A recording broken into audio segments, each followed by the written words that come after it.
అరచేతిలో గారేస్తే ఇంత బాగా రావాలి. చేయి బోర్ల తిప్పిన గారె కింద పడకూడదనమాట. అప్పుడు పర్ఫెక్ట్‌గా వచ్చినట్టు. ఇట్లా ఉండలుండలు చేసుకుంటే ఈజీగా గారెలయిపోతాయి. నీట్‌గా రౌండ్‌గా ఉంటాయి. తర్వాత ప్రేయర్‌కెళ్ళాను నేను. మా ఊర్లో ప్రేయర్ ఉంటే. తర్వాత గ్రూప్ 2 పోస్ట్‌పోన్ అని తెలిసేసరికి చాలా హ్యాపీ అనిపించింది. తెలంగాణ అవుట్‌లుక్ ఉంటుంది కదా! ఆ బుక్స్ చూస్తున్నాను నేను. హలో అందరికీ. Welcome back to our channel Siri MS vlogs. Friday morning vlog అండి ఇది. అప్పటికి 5 డేస్ డైలీ ఇదే పొజిషన్ అనమాట. ఫుల్ రైనీ అసలు ఒక్కరోజు కూడా తెరిపించిందే లేదు.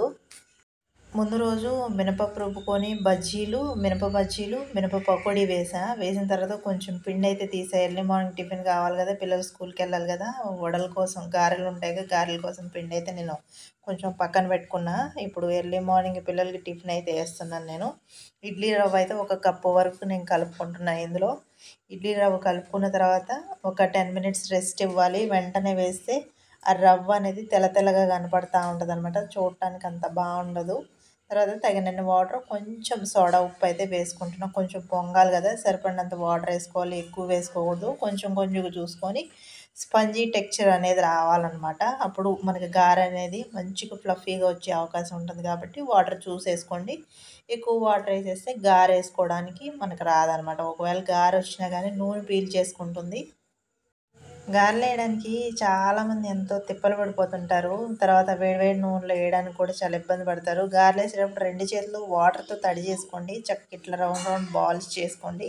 రవ్వ వేస్తే ఈజీగా వస్తాయి. అదే ఒట్టి మినప్పిండి అయితే అంత ఈజీగా రావు. నేను ఎప్పుడు ఇడ్లీ రవ్వ వేసే చేసుకుంటే ఇంత ఈజీగా రౌండ్గా నీట్గా వస్తాయి. బాగుంటాయి గారెలు. చూసారు ఎంత అందంగా ఉందో. ఇట్లా నీట్గా వస్తాయి. కొంచెం కూడా క్రాక్స్ పోకుండా, సొట్టలుగా లేకుండా నీట్గా వస్తాయి ఇట్లా రౌండ్గా. ఆయిల్ బాగా హీట్ ఎక్కిపోయి ఉంటుంది కాబట్టి ఇట్లా బాల్ చేసుకొని మళ్ళీ నీట్గా షేప్ రావాలి కదా, షేప్ కోసం చూసుకునేసరికి ఆయిల్ ఇంకా హీట్ ఎక్కిపోతుంది. వెంటనే చేసుకోవాలంటే రౌండ్గా బాల్స్ అన్నీ ఒకేసారి చేసుకొని, చూసారా గారె ఇట్లా చెయ్యి ఇట్లా బోర్ల తిప్పిన కింద పడట్లేదు అంటే అంత పర్ఫెక్ట్గా వస్తుంది అనమాట. ఇట్లా బోర్ల తిప్పిన కింద పడకూడదు అనమాట. అప్పుడు మీకు పర్ఫెక్ట్ గారె అనేది వస్తుంది. చూడడానికి బాగుంటుంది, తినడానికి కూడా బాగుంటుంది. మీరు ఏ సైజు కావాలంటే ఆ సైజు చేసుకోవచ్చు. కానీ మరీ మందంగా ఉంటే లోపల మాత్రం ఉడకదు.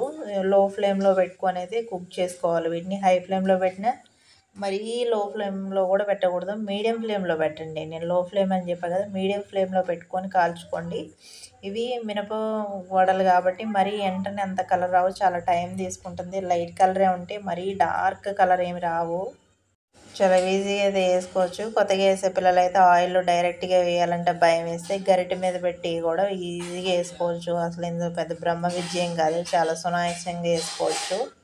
ఏ వంట అయినా ఎవరికైనా సరే ఫస్ట్ టైం రాదండి. ట్రై చేయంగా వస్తుంది. మేము కూడా అట్లా నేర్చుకున్న వాళ్ళే. మీరు కూడా ట్రై చేస్తే ఒకసారి ఫెయిల్ అయినా, 2 సార్లు ఫెయిల్ అయినా వస్తుంది, ఎప్పటికైనా వస్తుంది.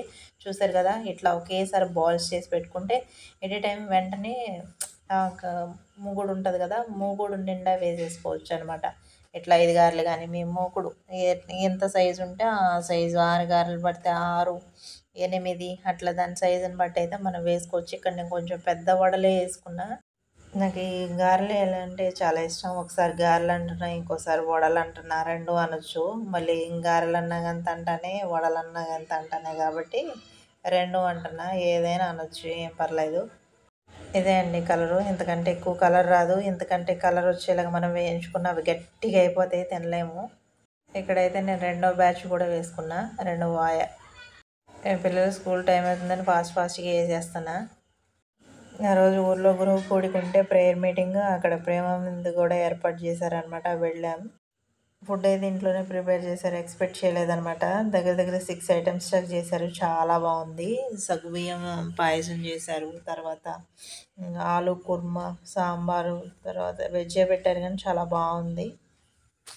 వర్షం పడుతుందని చెప్పి చాలామంది రాలేదు, లేకపోతే చాలామంది అనే వస్తారు. ఎందుకో ప్రేయర్కి వెళ్తే ఎక్కడ లేని రిలాక్సేషన్ అనమాట. మనసుకి అయితే హాయిగా ఉంటుంది. ఎప్పుడైనా ప్రేయర్ మిస్ చేస్తే మాత్రం ఆ రోజు చాలా అంటే చాలా భారంగా ఉంటుంది అనమాట. అరే ఈరోజు ప్రేయర్కి వెళ్ళలేకపోయానే అనే మనసులో ఎట్లనో ఉంటుంది.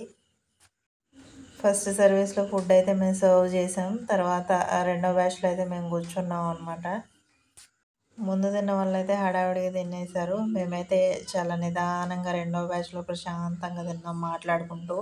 ఆల్మోస్ట్ 1 అవర్ పైనే తిన్నాం అనమాట.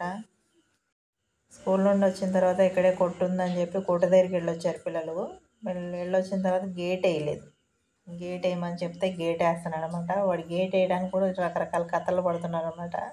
అక్కడ గేటుకున్న గడి అనేది వాడికి పట్టట్లేదు. కనిపిస్తున్నాడని వేసాలన్నమాట సార్ది. ఆ రోజు ఇంటికి వచ్చిన తర్వాత గ్రూప్ 2 వాయిదా అని తెలిసింది. చాలా హ్యాపీ అనిపించింది. కొద్దిసేపటి దాకా ఏం అర్థం కాలేదనమాట. మళ్ళీ మళ్ళీ అవకాశం వచ్చింది అనిపించింది నాకైతే. ఎందుకంటే గ్రూప్ 1 ప్రిలిమ్స్ రాసిన తర్వాత పేపర్ చాలా హార్డ్ అనిపించింది. యాక్చువల్గా నేను గ్రూప్ 2కే ప్రిపేర్ అయ్యేది. కానీ ఆ రోజు పేపర్ రాసిన తర్వాత నాకు ఎందుకో ఏమో ఇది నా వల్ల అవ్వదేమో అని గివ్ అప్ ఇచ్చేసి నేనైతే 1 మంత్ నుంచి బుక్ అయితే తీయలేదు. కానీ గ్రూప్ 2 పోస్ట్‌పోన్ అని తెలిసేసరికి చాలా బాగా అనిపించింది. 1 వీక్ బ్యాక్ నేను కలెక్టరేట్‌కి వెళ్ళినప్పుడు తెలంగాణ సంచుకుంటుంది కదా మాసపత్రిక, అది మార్చ్‌ది, జూన్‌ది 2 బుక్స్ ఉంటే అక్కడ చాలామంది తెప్పించుకుంటారు కదా. కలెక్టరేట్‌లో మా అన్నున్నారు, వర్క్ చేస్తారు. అక్కడ బుక్స్ నాకు ఆ రోజు కనిపిస్తే నేను తెచ్చుకున్నాను. అవే చూస్తున్నా ఇక్కడ ఆలోచిస్తున్నా అనమాట. ఎట్లెట్లా చదవాలి, ఎట్లా ప్లాన్ చేసుకోవాలని. టైం టేబుల్ వేసుకుంటా కానీ ఎప్పుడూ నేను టైం టేబుల్ వేసుకుంటూనే ఉంటా. కానీ ఎప్పుడు టైం టేబుల్ ఫాలో అయిందే లేదు. కానీ ఒక ఐడియా అనేది వస్తుందనమాట. ఎన్ని డేస్‌లో బుక్ చదవాలి, ఎన్ని డేస్‌లో ఒక పేపర్ ప్లాన్ చేసుకోవాలనేది ఒక ఐడియా ఉంటే మనం అది రీచ్ అయినా లేదా ఇంకెన్ని డేస్ పడుతుందనేది తెలుస్తుందనమాట. దానివల్ల నేను టైం టేబుల్ అయితే ఫాలో అయినా, అవ్వకపోయినా నేను టైం టేబుల్ కంపల్సరీగా వేసుకుంటా. దాని గురించి ఆలోచిస్తున్నా. ఇక్కడైతే ఇక పోస్ట్‌పోన్ అని తెలిసిన తర్వాత ఇంకేం అర్థం కావట్లేదు. తెలియని ఆనందం అనమాట. దాని గురించి ఆలోచిస్తూ కొద్దిసేపు అటు ఇటు అటు ఇటు తిరుగుతూ ఉన్నా అనమాట.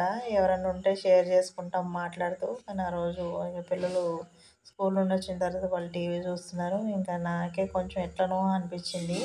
అసలు మళ్ళీ టెన్షన్ అనమాట. అంటే మళ్ళీ టైం చూస్తే మళ్ళీ 4 మంత్సే ఉంది. మళ్ళీ ఎట్లా చదవాలి, టెన్షన్ ఎంతైనా టెన్షనే ఉంటుంది కదా. ఏమో వస్తుందో రాదో, వస్తుందో రాదో, ఎట్లా చదవాలి, ఎట్లా ప్లాన్ చేసుకోవాలి. ఉన్న వందల్లో పోస్టులు ఉంటే లక్షల్లో అప్లై చేసిన వాళ్ళు ఉన్నారు. అందరూ సీరియస్ ఆస్పిరెంట్సే. మొన్న పోస్ట్‌పోన్ కోసం కూడా 10% ఎగ్జామ్ అవ్వాలనుకుంటే ఒక 90% పోస్ట్‌పోనే కోరుకున్నారంటే బాగా చదవాలనే కదా పిల్లలంతా ఎదురు చూసేది. అట్లా రకరకాల క్వశ్చన్స్ అనమాట ఆలోచించుకుంటూ తిరుగుతూ ఉన్నా. ఈ లోపలనే మా వారైతే వచ్చారు. చూడండి, ఫస్ట్ ఏంటి ఈయన బండి లేకుండా వెళ్ళేటప్పుడు బండి వేసుకొని వెళ్ళారు. వచ్చేటప్పుడైతే బండి లేకుండా వచ్చారు. దొంగ ఉన్నట్టే ఉన్నారు. ఆ రెయిన్ కోటు, హెల్మెట్ సరదాగా ఆట పట్టించా దొంగ దొంగ అని. ఈ వీడియో కనుక నచ్చినట్లయితే లైక్ చేయండి, సబ్స్క్రైబ్ చేయండి. Thank for watching.